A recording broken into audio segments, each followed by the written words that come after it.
My name is Lisa Jorgenson. I lead WIPO's Patents and Technology sector, and I'm very proud to be the first woman to hold this position.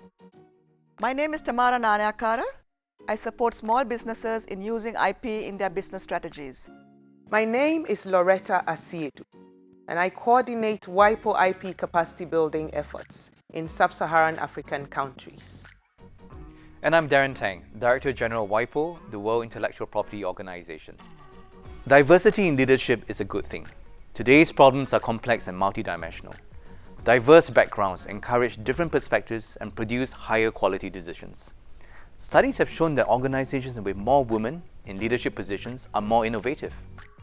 We have made significant strides. Women in leadership positions in IP around the world, however, are still very scarce.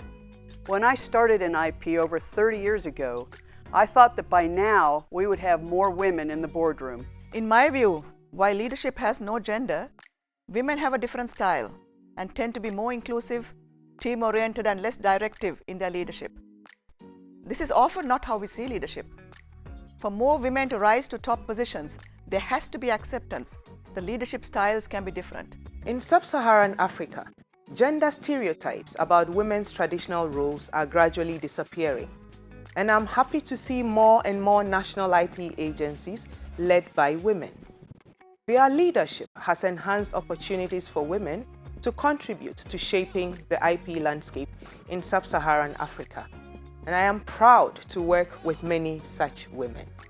In 2020, only 16.5% of international patent applicants were women.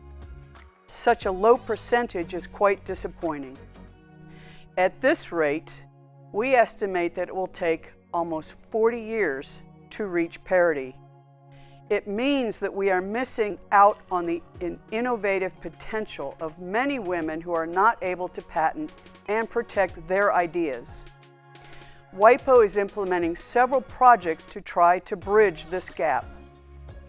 One of the projects examines the challenges women inventors face and works to strengthen support for women to use that IP system.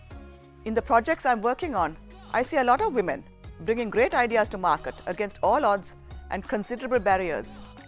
I can't help but wonder how much more women could achieve if they had more support across society, if they had access to mentors, sponsors, and role models, and enjoy greater social acceptance.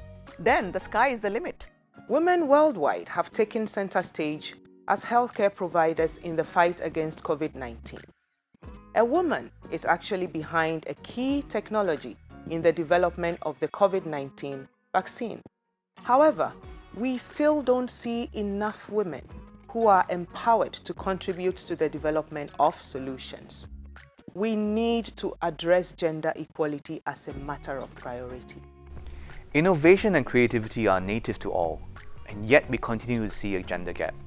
We need to reach out to women entrepreneurs and help them use the tools of the IP system to protect and commercialize their technology, brands, and content.